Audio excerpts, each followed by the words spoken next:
Meus queridos amigos e amigas, um bom dia para todos nós.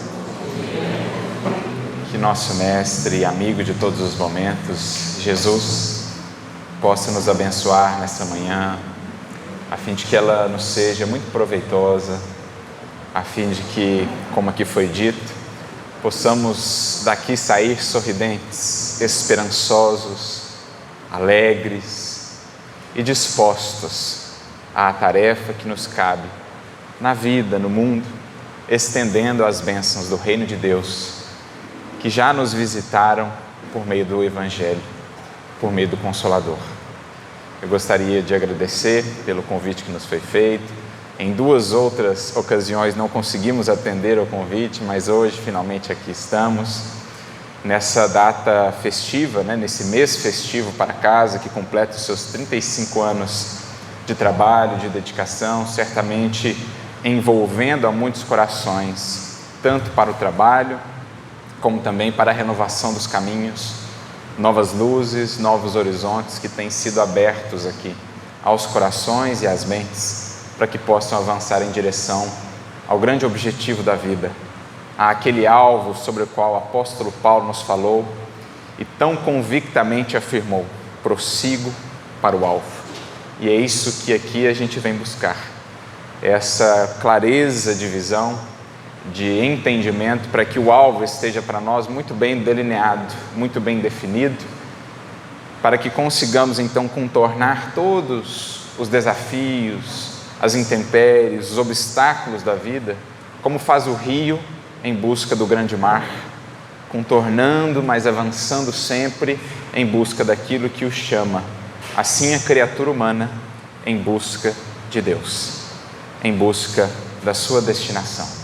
Então que o Mestre possa abençoar a cada um dos que aqui estão, encarnados ou não, para que todos nesse clima de fraternidade possamos nos nutrir do pão que desce do céu e dá vida ao mundo, que é o Evangelho, e nos inspirar naquele que é a luz de nossas vidas, que é a luz de todos os séculos.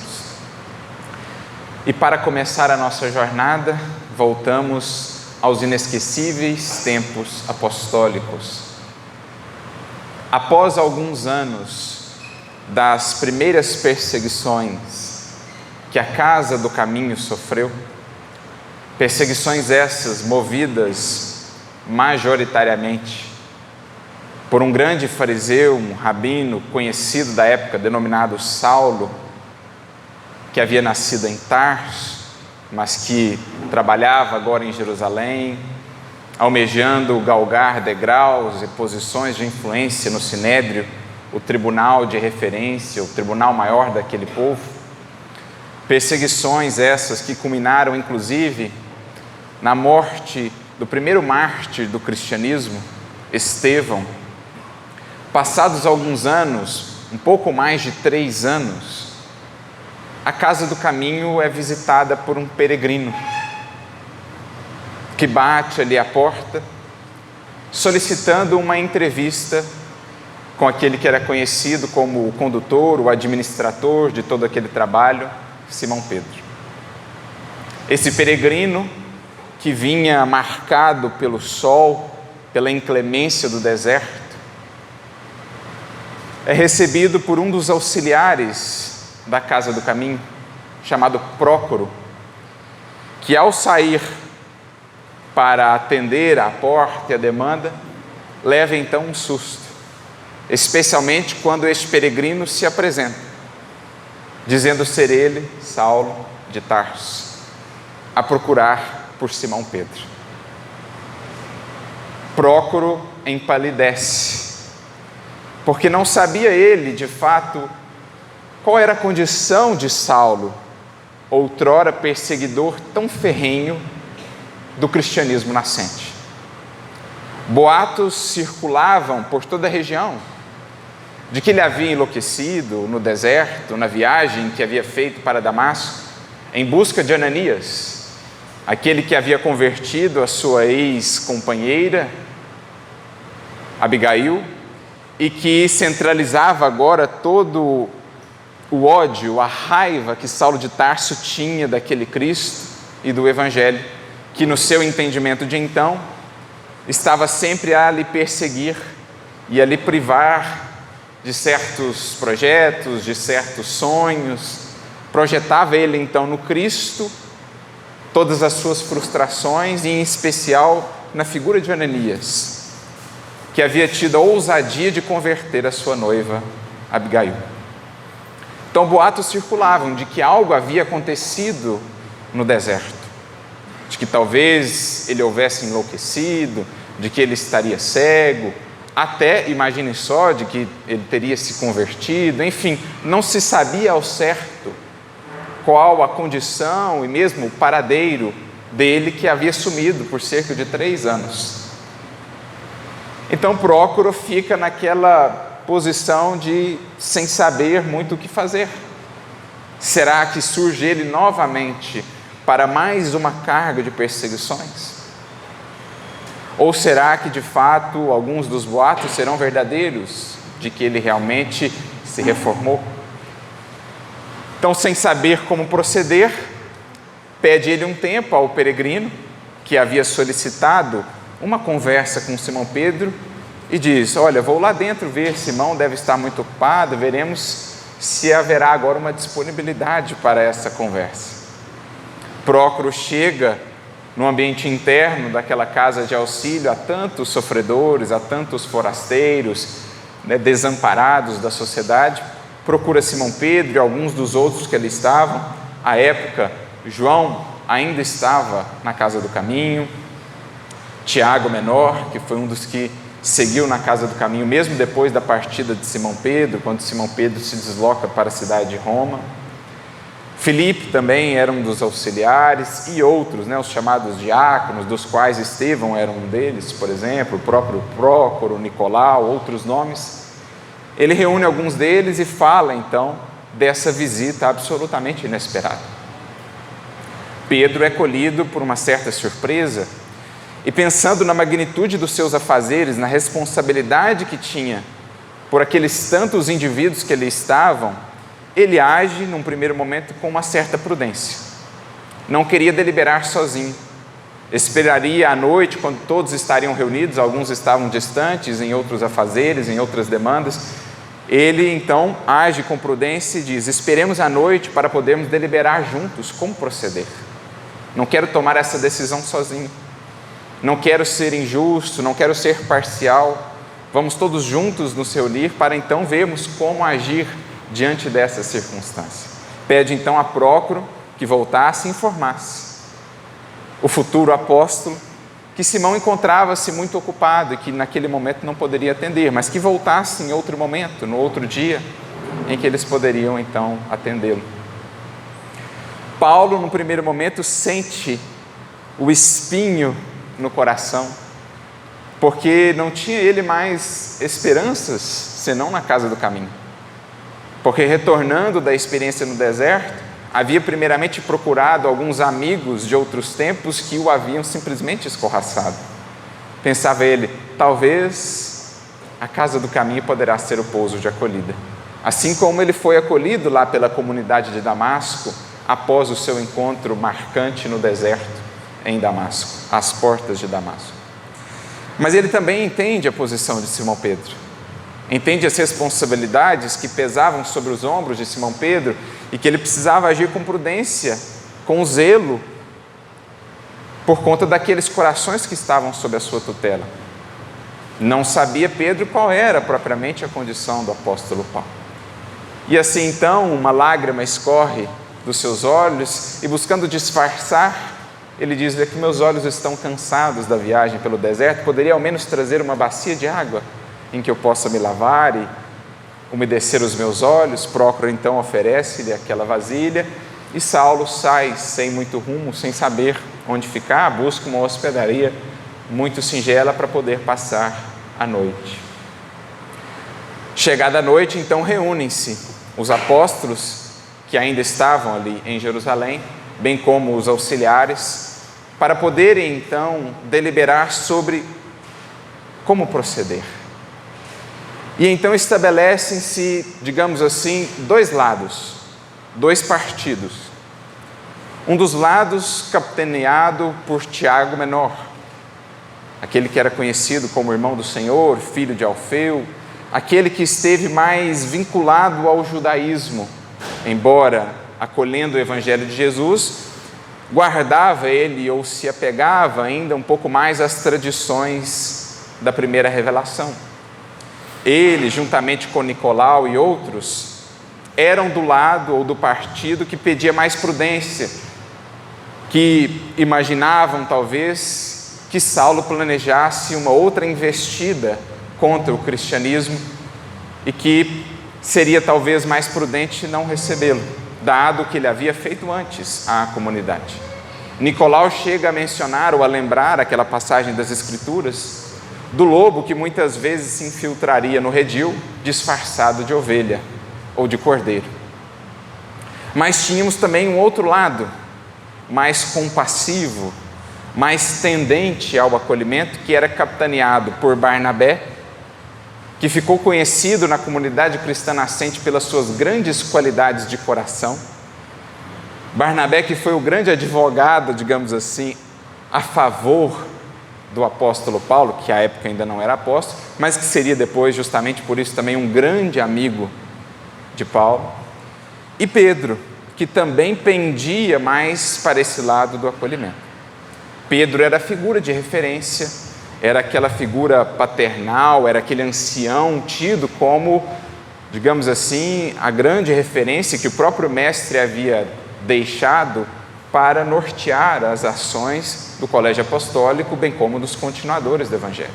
Então começa a reunião e essas opiniões divergentes vão se entrechocando, e quando percebia que aquela força do outro lado, que negava-se a acolher ou ao menos a conversar com Saulo, ia ganhando força, Pedro então intervém. Um coração já trabalhado no tempo, um coração já marcado, mais humanizado pelas dores humanas com as quais ele convivia diariamente, um coração mais sensibilizado pelas próprias quedas que ele mesmo havia tido, por exemplo, nas 3 negações. Simão Pedro pendia, inspirado mesmo pela própria essência do Evangelho, a acolher e a conversar, pelo menos, com aquele que havia sido outrora um perseguidor tão voraz da mensagem da Boa Nova. E ele então dirá, ponderando junto aos corações que se reuniam, ainda que ele estivesse a planejar outras armadilhas, ainda que ele comparecesse aqui movido pela má-fé, não seria ele ainda mais necessitado e, portanto, mais credor ainda de nosso auxílio e de nosso amparo? Ou seja, o olhar de Pedro não se detinha na possível sombra, malícia, má-fé do apóstolo, ainda que ela existisse. Ele já vislumbrava, antes de mais nada, qualquer que fosse a intenção de Saulo, um necessitado, seja de acolhimento, seja de orientação, sobretudo do exemplo cristão, de indulgência, de perdão, de caridade a toda prova. Então ele pondera nesses termos, ainda que ele estivesse mal intencionado, não seria por isso mesmo ainda mais credor do nosso auxílio e do nosso acolhimento? E pontua mais adiante, nosso irmão Nicolau lembrou o caso do lobo disfarçado de ovelha que buscaria penetrar no redil, como nos alertou o próprio mestre. Mas se assim fosse, imaginemos que ele fosse o lobo disfarçado de ovelha, se nós estamos numa missão de paz e de amor com Cristo, se descobríssemos o lobo disfarçado, qual seria então o nosso proceder diante desse acontecimento? Matar o lobo? É isso que Jesus esperaria de nós? Em descobrindo o lobo, eliminá-lo? Ou não seria mais interessante pensarmos nas possibilidades de domesticação? Então, veja a sensibilidade do coração de Simão Pedro, o olhar de Simão Pedro, como um marinheiro mais experiente conduzindo a embarcação ali da casa do caminho, por águas tumultuosas, mas sempre tendo em vista o farol que é Jesus, dizendo para os corações: ainda que fosse o velho Saulo que conhecíamos, ainda que fosse o lobo, ainda que existisse a má intenção, não nos manda o Evangelho proceder sempre com a paz e com o amor que foram o cerne da mensagem de Jesus. E com isso, com essa argumentação, ele ganha os corações.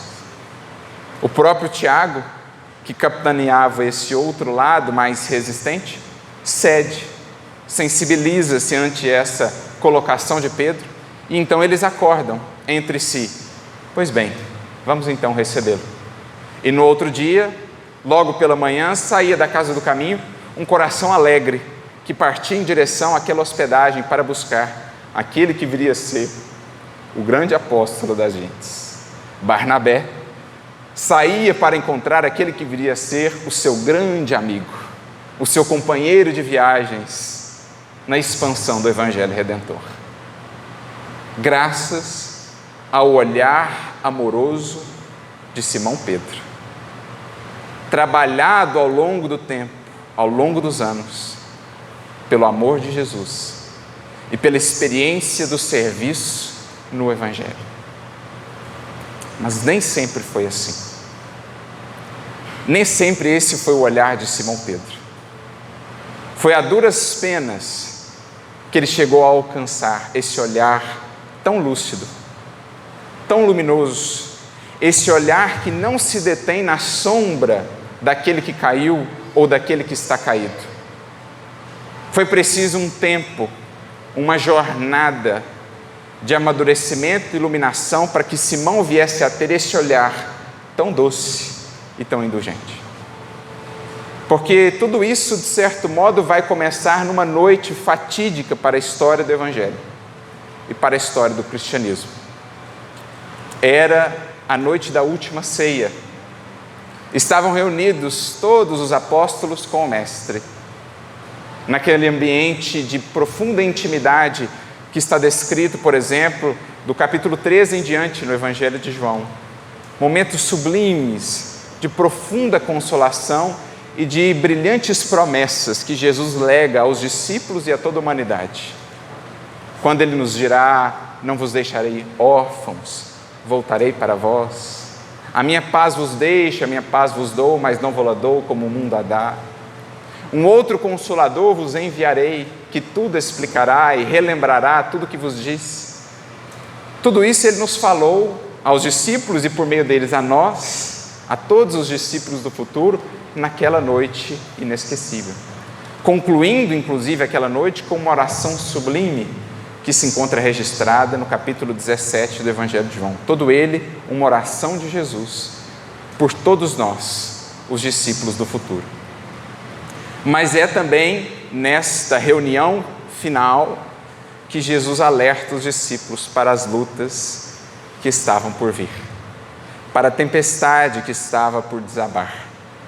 Prepara aqueles corações para os imensos desafios do porvir.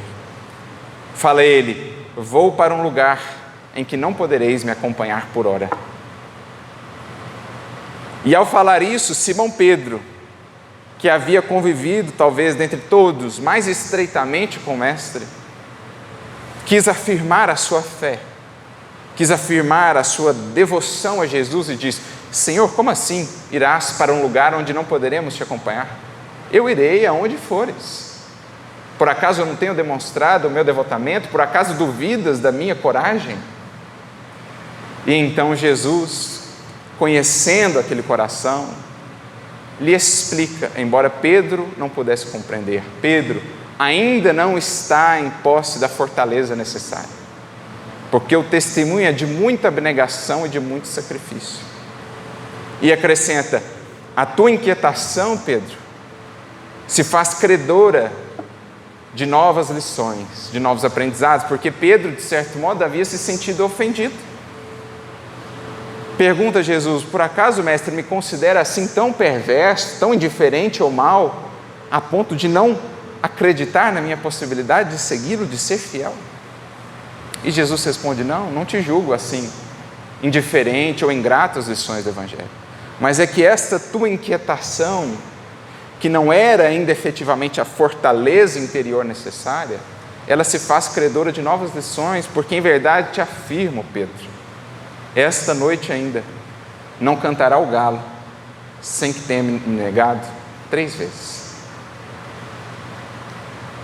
Você imagina o choque que não foi para Pedro ouvir isso, porque tudo parecia caminhar muito bem. Na sexta-feira, alguns dias antes, a entrada de Jesus em Jerusalém havia sido triunfal.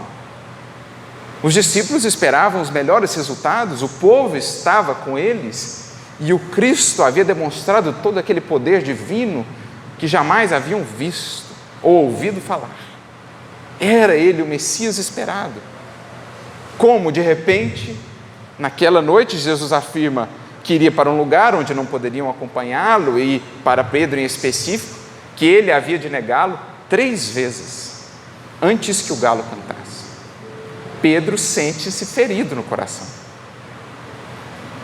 E Jesus então conclui de maneira profética: é que ainda hoje, Pedro, aprenderás que o homem no mundo é mais frágil do que perverso. E o desfecho nós conhecemos.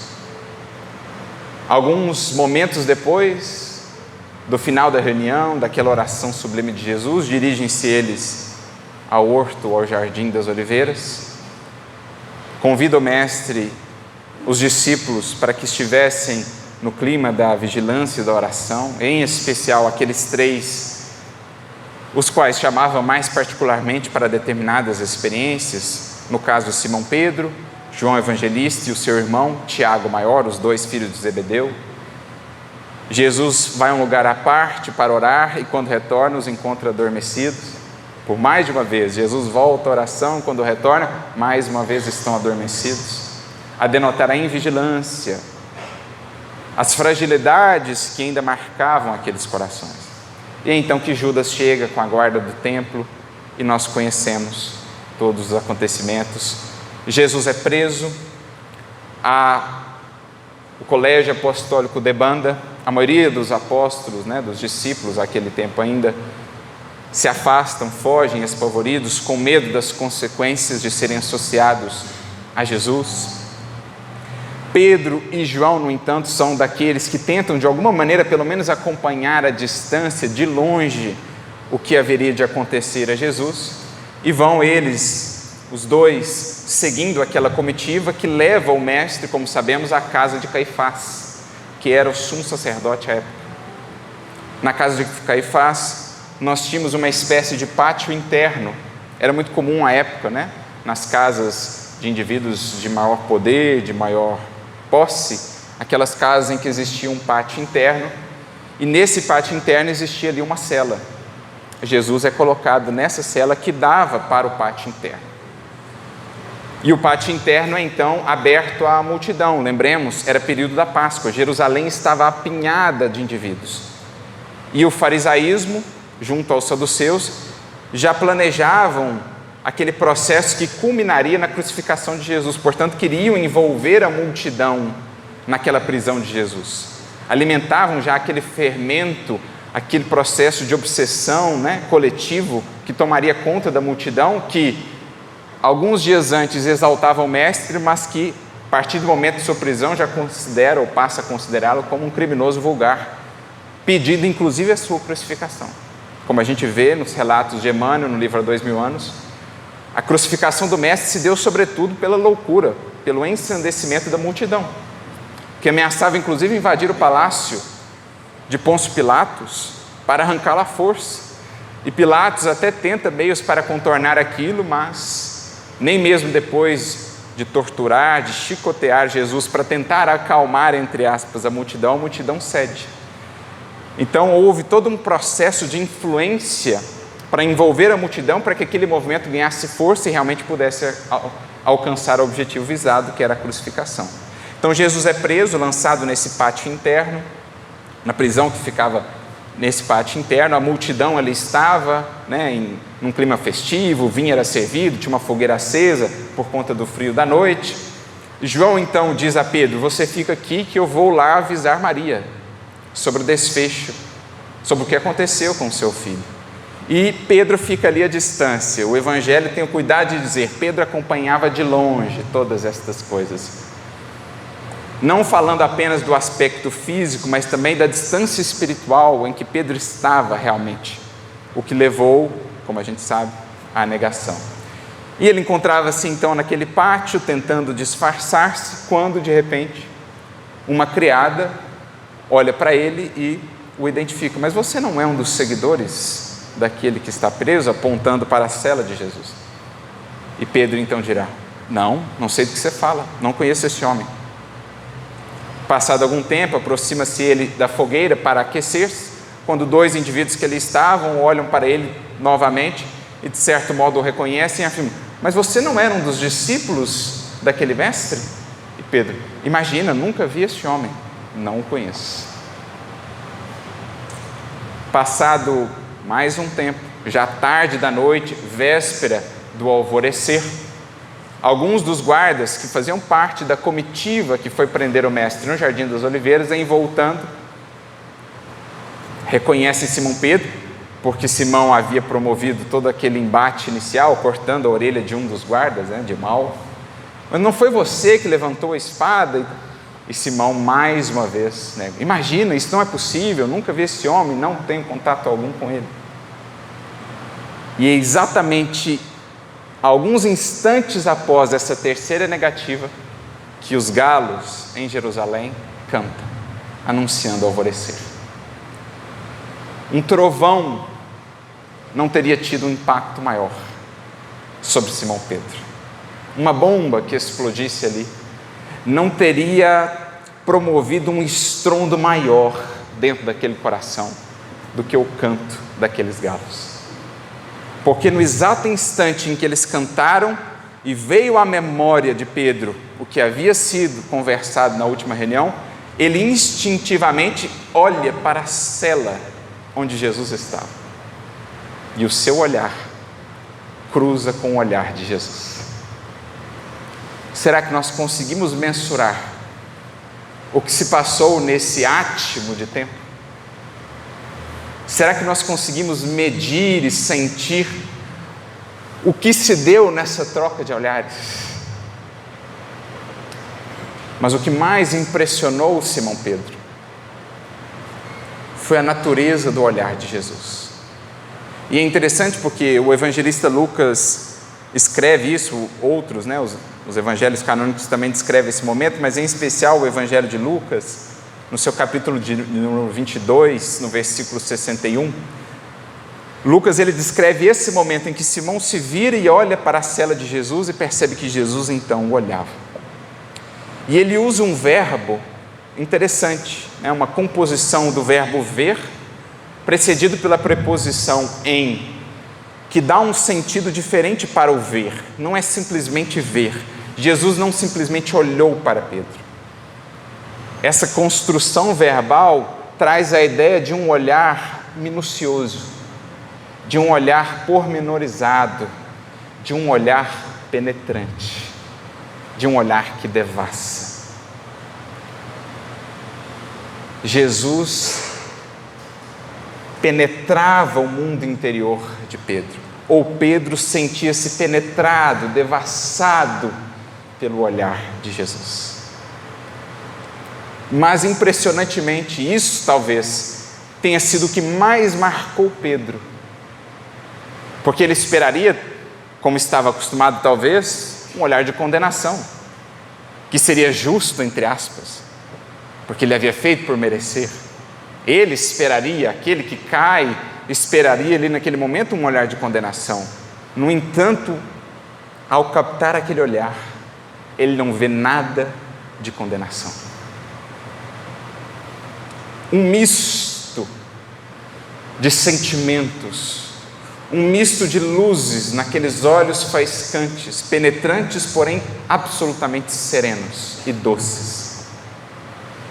É o olhar de Jesus um olhar paradoxal. Porque é um olhar que nada exige, mas que espera. É um olhar que não condena, mas que retifica. É um olhar que ama, mas que convida ou desafia a renovação. É um olhar que consola profundamente, mas que nos desperta para a verdade. O olhar do Cristo sobre nós é esse misto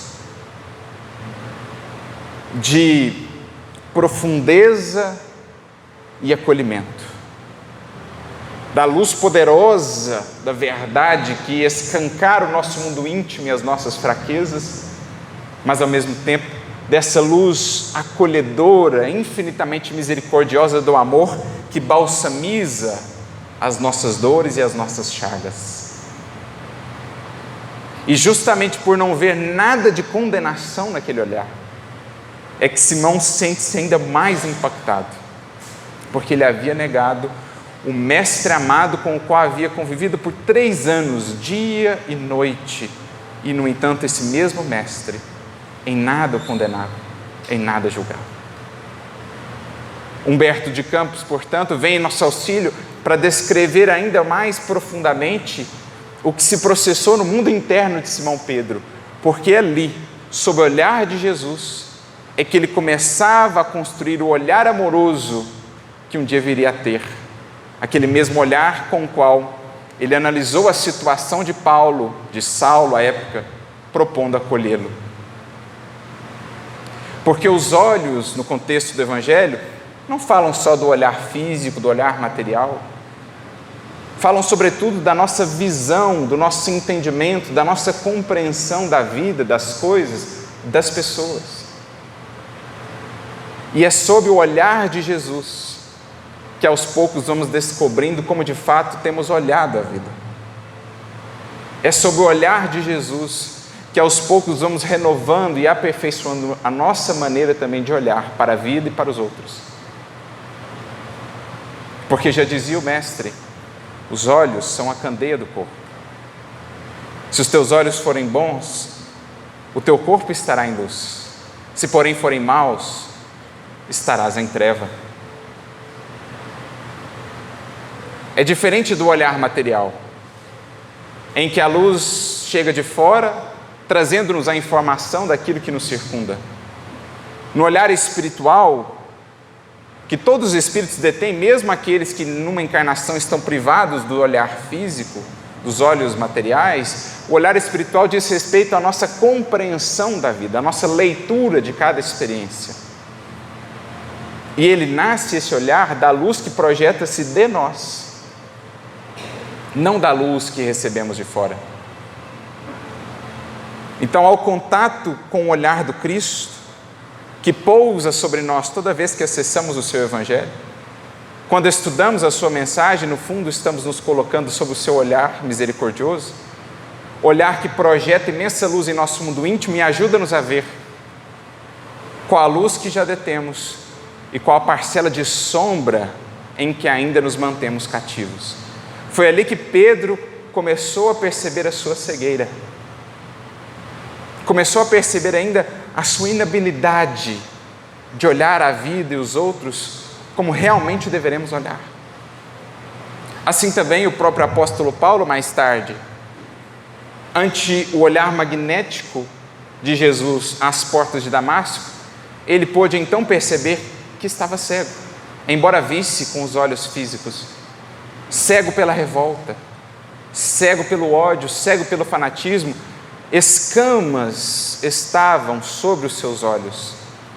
Isso ele só pôde perceber quando se pôs sob o olhar de Jesus, quando cruzou com o olhar do Mestre, projetando luz em si, ele viu quão cego estava. E ao receber a visita de Ananias, restituindo-lhe a visão, oferta então ao Senhor dali por diante os seus olhos aos santos serviços do Evangelho para todo sempre. Então, o que se processou com Pedro naquela noite, o que se processou com Paulo às portas de Damasco, é o que paulatinamente vai se processando conosco todas as vezes em que cruzamos olhar com Jesus.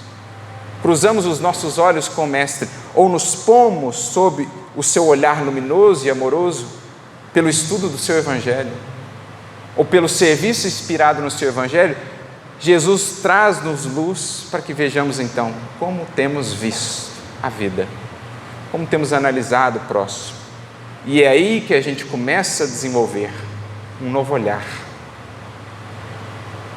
É o que Humberto de Campos descreve no capítulo 26 do livro Boa Nova, quando traz mais detalhes daquilo que Lucas, por exemplo, trouxe de maneira resumida ou simplificada no seu capítulo 22. No capítulo 26 do livro Boa Nova, Humberto de Campos diz assim: Pedro, ao cantar do galo, recordou as palavras do Mestre e sentiu-se perturbado por infinita angústia. Levantou-se cambaleante e, voltando-se instintivamente para a cela em que o Mestre se achava prisioneiro, viu o semblante sereno de Jesus a contemplá-lo através das grades singelas. Semblante sereno de Jesus a contemplá-lo através das grades singelas. Até então, não se havia visto na terra um olhar como aquele. Um olhar que mesmo diante da negação, da traição, de amigos tão próximos e tão queridos, mantinha-se absolutamente sereno, amoroso, confiante. Que olhar era aquele? Que olhos eram aqueles? Que luz era aquela que projetava-se daquela candeia, já que são os olhos a candeia do ser? Era uma luz desconhecida, mas que penetrava o mundo interior de Simão Pedro, abrindo novos horizontes, um novo universo de entendimento acerca de si mesmo. Por isso continua Humberto de Campos: presa de indizível remorso, o apóstolo retirou-se envergonhado de si mesmo. Dando alguns passos, alcançou os muros exteriores, onde se deteve a chorar amargamente. Ele que fora sempre o homem ríspido e resoluto, que condenara invariavelmente os transviados da verdade e do bem, que nunca conseguira perdoar as mulheres infelizes, ali se encontrava, abatido como uma criança em face da sua própria falta. Ele, portanto, que sempre havia tido um olhar torto, um olhar condenador, um olhar áspero aos transviados da verdade e do bem, que era conhecido por ser aquela personalidade muito intransigente, muito irascível, muito dura, ali se via agora diferentemente, na posição do que recebia um olhar, mas não o olhar com o qual ele estava habituado. Se via ele agora na posição dos caídos, que antes ele não julgava ser possível estar. E via ele a diferença do olhar que Jesus lhe ofertava para aquele que ele vinha ofertando a outros tantos indivíduos que se aproximavam de Jesus em busca de renovação. Ele que havia olhado torto para Madalena em sua primeira visita a Jesus na sua casa, na casa de Simão Pedro. Ele que havia olhado torto para Zaqueu quando Jesus se propõe a almoçar na casa de Zaqueu. Ele que havia sido conhecido como naquela passagem em que Jesus pede, quando buscado por 4 indivíduos que desejavam renovar-se à luz do Evangelho, Jesus pede a Pedro: ampara-os com a verdade.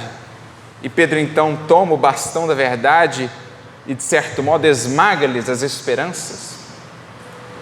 Você conhece a sua vida pretérita, como ousa se aproximar do Mestre? E você, como tem coragem de aparecer por aqui? E ao final, quando Jesus retorna, orgulhoso, lhe diz: Senhor, atendi ao seu pedido. E Jesus, vendo o estado em que se encontravam aqueles indivíduos, volta-se a Pedro e menciona: Pedro, mas eu não pedi que os ferisse com a verdade, mas que os amparasse com a verdade. Então Pedro era conhecido por esse olhar, e agora ele se deparava com outros olhos com uma outra informação, com um outro sentimento transmitido pela maneira de enxergar. Porque o quanto não comunicamos com os olhos, o quanto o nosso entendimento não define muito da nossa ação e da nossa receptividade acerca de uma pessoa ou de uma experiência. O quanto dos problemas do mundo, sejam nas relações ou sejam diante das provações, não surge ainda do nosso olhar enviesado, tão hábil, tão acostumado a identificar argueiros e ciscos, problemas e sombras, e tão pouco capazes ou habituados a identificar traços de luz, potencialidades. Quantos dos nossos problemas e dores não terão aí o seu nascedor? Então ali ele conhecia uma mensagem diferente por meio daqueles olhos. Começava a entender a razão de certas experiências dolorosas de seus irmãos em humanidade. Em seu espírito, como que desabrochava uma fonte de novas considerações. Pelos infortunados da vida, desejava ansiosamente ajoelhar-se ante o Messias e suplicar-lhe perdão para a sua queda dolorosa.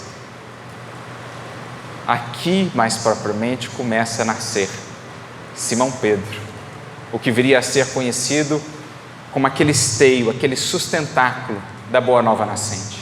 Aquele olhar paternal e tão amoroso que vemos no acolhimento de Paulo, que vemos no acolhimento de tantos e tantos enfermos, desafortunados que vinham buscar a casa do caminho. Esse olhar começa a se formar por meio dessas lágrimas que removiam escamas, que limpavam barreiras, que abriam fendas nas paredes do egoísmo, nos véus da ilusão e do orgulho, para que ele pudesse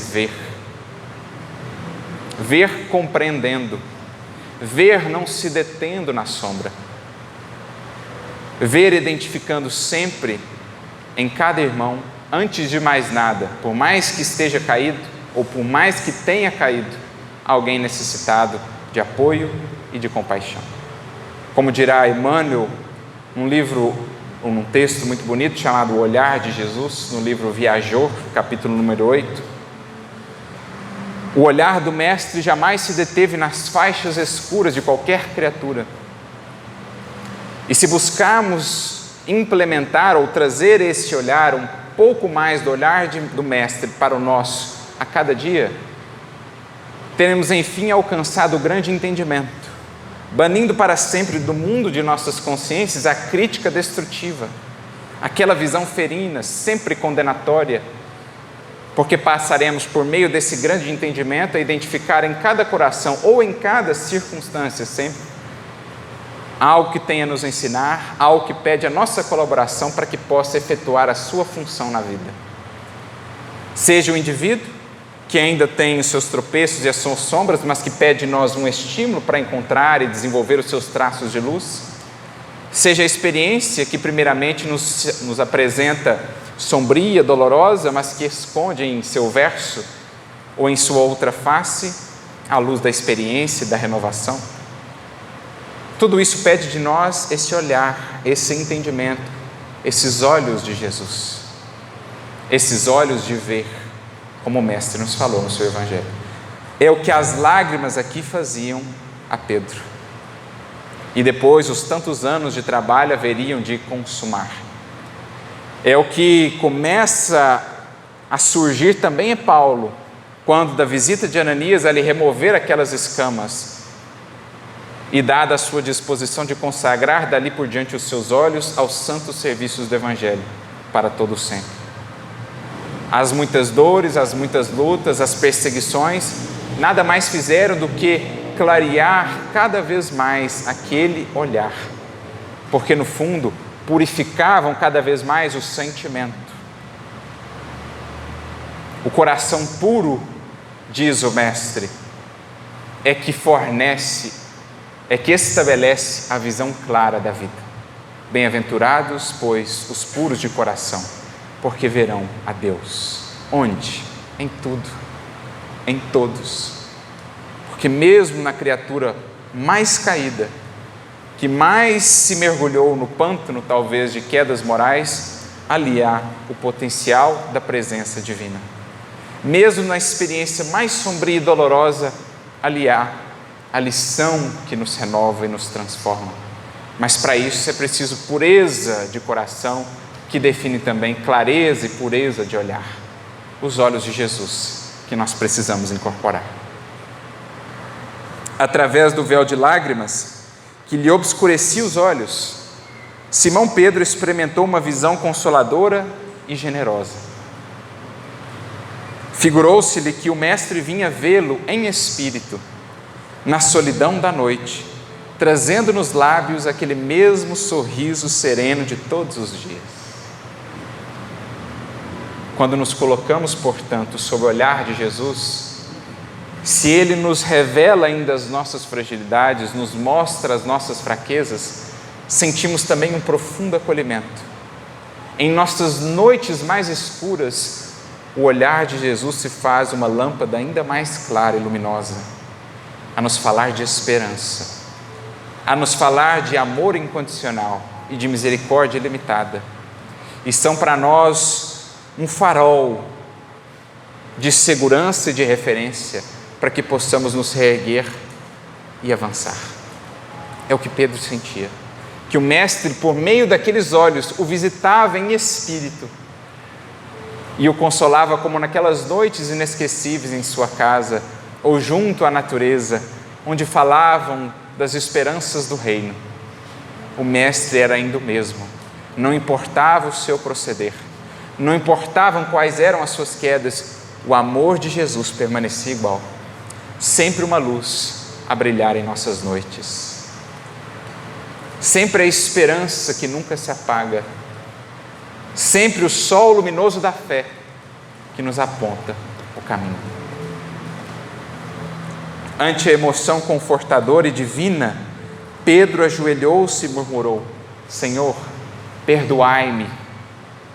Mas nesse instante nada mais viu na confusão de seus angustiados pensamentos. Luar alvíssimo enfeitava de luz as vielas desoladas. Foi aí que o antigo pescador refletiu mais austeramente, lembrando as advertências amigas de Jesus, quando lhe dizia: Pedro, o homem do mundo é mais frágil do que perverso. Esse é o olhar de Jesus, envolvente, magnético e acolhedor, como a luz do luar, que é para nós um símbolo da esperança que nunca morre. Ao falar dessas virtudes, no livro Consolador, Emmanuel assim as define: se a fé é o clarão positivo do sol, a esperança é a luz do luar, destinada a brilhar exatamente nos momentos de mais escuridão e de mais sombra. E o olhar de Jesus é qual essa luz do luar que nessa noite embelezava as ruas de Jerusalém. É essa luz do luar que tem nos visitado, mesmo nas sombras mais densas, por onde temos passado, aqui na matéria ou no mundo espiritual, e que tem nos convidado mais uma vez a buscar o dia que vem, o sol que há de retornar. Esse é o olhar que tem se estendido sobre nós, e esse é o olhar que nós precisamos incorporar, porque uma vez ao contato desse olhar dia a dia, pelo estudo do Evangelho, uma vez que criamos essa vinculação com os olhos de Jesus, também o nosso olhar sente-se impelido a mudar. Nós não mais conseguimos olhar para os outros com a dureza de outros tempos, com a intransigência, com a postura de condenação que nos era tão característica, porque sentimos-nos tão tocados, tão devassados por esse olhar, que ao olhar para os outros começamos a sentir isso que Pedro aqui sentia: o homem no mundo, a criatura humana é mais frágil do que perversa. Porque é o que nós sentimos quando caímos, é o olhar de Jesus alcançando a nossa vida quando nós nos vemos frágeis. E em sentindo essa expressão de amor para com os outros, não conseguimos mais ser tão duros e tão indiferentes. Por isso, recorrendo a Emmanuel, nosso sempre eterno benfeitor e professor de Evangelho, no seu livro Religião dos Espíritos, capítulo de número 11, vamos encontrar uma mensagem muito bela em que ele nos fala justamente sobre esse olhar que nos cabe desenvolver. Ele comenta aquele versículo já mencionado: bem-aventurados os puros de coração, porque verão a Deus. E ele diz assim: cabe-nos, pois, lembrar como Jesus via no caminho da vida, para reconhecermos com segurança que, embora na terra, sabia encontrar a presença divina em todas as situações e em todas as criaturas. É conhecida aquela história atribuída à tradição, quando Jesus caminhava com os discípulos, passando por um cadáver de um cão que estava morto há algum tempo, em putrefação, e os discípulos todos passando a reclamarem do odor. Mas Jesus, mesmo naquela situação, destaca a bela dentição, mas que belos dentes ele possuía. Mesmo numa carcaça em putrefação, sabia o olhar de Jesus destacar virtudes, qualidades, a presença divina, a perfeição das leis da natureza. Assim, em cada situação, assim, junto a cada coração, é esse o olhar que nos compete ter. É esse o olhar que o Evangelho vai produzindo em nós. Quanto mais nos colocamos sob o olhar do Mestre, mais nos vemos envolvidos por essa luz da candeia que parte diretamente do coração de Jesus por meio dos seus olhos, do seu olhar espiritual. Nós vamos também sentindo a nossa visão se ampliar e se clarear. Porque para muita gente, prossegue Emmanuel, a manjedoura era um lugar desprezível. Entretanto, ele via Deus na humildade com que a natureza lhe oferecia materno colo e transformou a estrebaria num poema de excelsa beleza. Pelo menos para mim, poucas cenas me tocam tão profundamente na história do Evangelho, nas descrições do Evangelho, como a cena daquela noite que mudaria para sempre a história da humanidade e de todos nós. A singeleza e a beleza divina de Maria, José, o pequenino mestre, os animais, os pastores e o coro de anjos. Será que a humanidade já viu cena mais bela? Será que o mundo espiritual, a história deste planeta, já viu composição mais bela? Quando o Senhor ali estava, na singeleza de um coxo, porque isso é uma manjedoura, um coxo para os animais. Ele, no entanto, onde muitos viam desprezo, via a beleza dessa cena poética, sublime, que ficaria para sempre gravada na história de nossa trajetória e que todos os anos nós revivemos pelo Natal, pelos presépios, pelas composições, pelas canções que falam daquele momento, exaltando a glória da humildade, a grandeza que se apaga, a estrela que desce à terra para nos chamar ao império das estrelas de nosso Pai. Ele via Deus nesta situação. Para muita gente, Maria de Magdala era mulher sem qualquer valor, pela condição de obsidiada em que se mostrava na vida pública. No entanto, ele via Deus naquele coração feminino ralado de sofrimento e converteu-a em mensageira da celeste ressurreição. Já paramos para pensar nisso? Entre tantos que Jesus poderia escolher para ser o primeiro a se apresentar após a crucificação, ele escolhe Madalena. Não escolhe nem sua mãe, Maria, nem o próprio Pedro, com o qual havia convivido mais estreitamente ao longo daqueles 3 anos. Ele escolhe Madalena, justamente para gravar para todos os séculos essa verdade morredora, como diz Emmanuel em outro texto, de que o seu Evangelho nada mais é do que o código de ouro das vidas transformadas para a glória do bem. e ninguém havia transformado a sua vida à luz do Evangelho como Madalena. Nem mesmo Paulo, depois, haveria feito tamanha transformação, dirá o próprio Emmanuel, que é um grande admirador de Paulo. Mas ele diz: Madalena era a vida mais profundamente, mais visceralmente transformada pelo Evangelho. Por isso o Mestre a escolhe para ser a grande mensageira da vida triunfante, da vida que nunca morre, dos eternos recomeços que no Evangelho nós encontramos. Tinha de ser Madalena, porque ele via Deus no imenso potencial daquele coração ainda enganado, mas que tinha muito a dar. Bastava encontrar um olhar amoroso, bastava encontrar um olhar de estímulo e não de julgamento, como a imensa maioria dos que ela encontrava até então. Para muita gente, Simão Pedro era homem rude e inconstante, indigno de maior consideração. Contudo, ele via Deus no espírito atribulado do pescador semi-analfabeto, que o povo menosprezava, e transmutou-o em paradigma da fé cristã para todos os séculos. Convenhamos nós, quem imaginaria em Pedro o sucessor ou o condutor do colégio apostólico?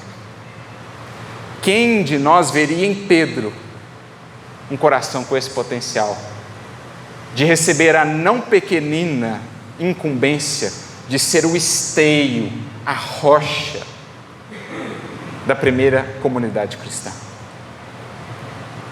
Analfabeto, impaciente, explosivo, impulsivo, duro, mas o Mestre, com um olhar que não se detém na faixa de sombra, transforma a dureza que fere na dureza que sustenta. A pedra que era antes lançada torna-se depois a pedra de apoio. Por isso o nome Pedro, pedra. Porque ele não se chamava Pedro, ele se chamava Simão somente. Mas Jesus diz: tu és pedra. Por ora a pedra que fere, mas um dia a pedra que ampara e sustenta. Um dia a base sólida de equilíbrio do cristianismo. E é o que nós vemos no livro Paulo e Estevão.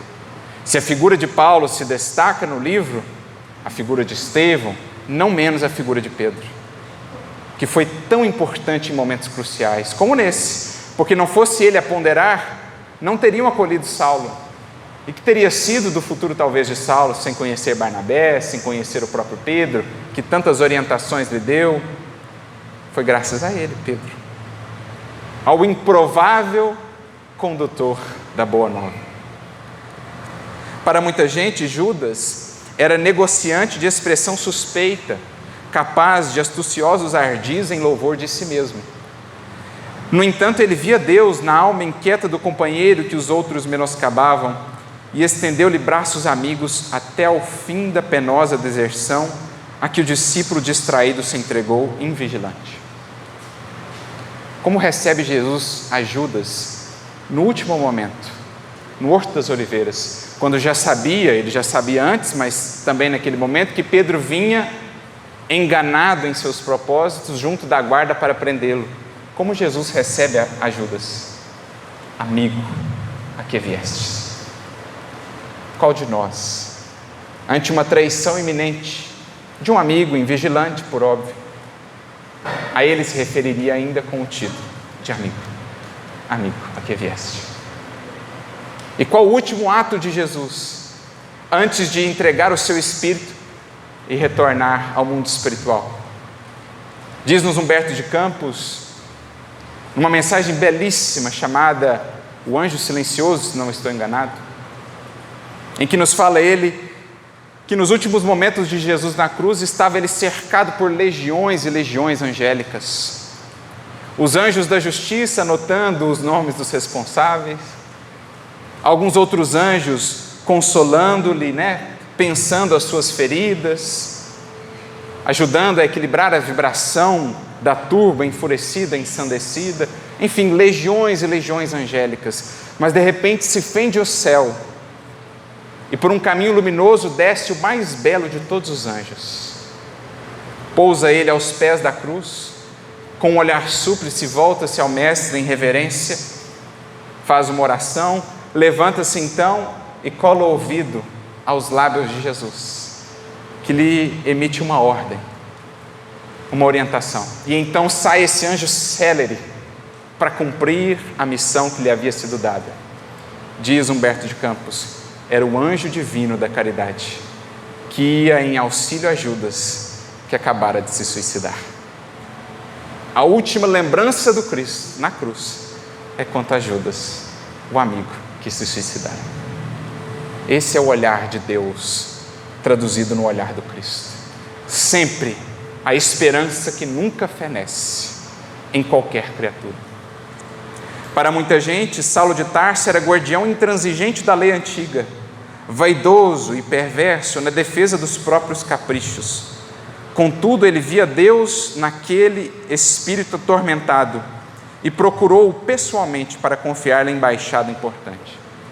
Quem de nós veria no religioso fanático, no perseguidor, no torturador, o maior divulgador da mensagem cristã na história da humanidade? Um dos homens talvez que mais influenciou o pensamento humano, pelo menos no Ocidente, ao longo da história. Um daqueles sobre os quais talvez mais se escreveu livros e livros, comentários e mais comentários sobre as suas epístolas imortais, sobre as suas viagens inesquecíveis. Quem de nós veria ali esse potencial? Jesus viu, e é graças a isso, sem sombra de dúvidas, que aqui hoje estamos. Porque foi Paulo que fez o cristianismo expandir-se e fincar raízes inamovíveis no mundo e no pensamento humano. Portanto, ele conclui: se purificares assim o coração, identificarás a presença de Deus em toda parte, compreendendo que a esperança do Criador não esmorece, ou seja, não fenece, não se perde em criatura alguma, e perceberás que a maldade e o crime são apenas espinheiro e lama que envolvem o campo da alma, o brilhante divino que virá fatalmente à luz. E aprendendo e servindo, ajudando e amando, passarás na terra por mensagem incessante de amor, ensinando os homens que te rodeiam a converter o charco, o pântano, em berço de pão, e a entender que mesmo nas profundezas do pântano podem surgir lírios perfumados e puros para exaltar a glória de Deus. Eis os olhos que nos competem, ou que nos cabe ter. Eis o resultado que em nós produzirá o olhar de Jesus, se sob ele nos colocarmos dia a dia, pela oração, pelo estudo do seu Evangelho e, sobretudo, pela sua devida aplicação.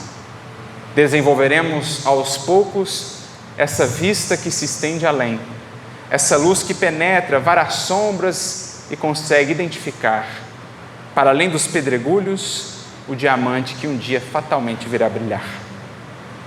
Conseguirá identificar, mesmo nos pântanos mais fétidos, a possibilidade de ali cultivarmos lírios de pureza, de renovação e reconstrução, à luz do Evangelho Redentor.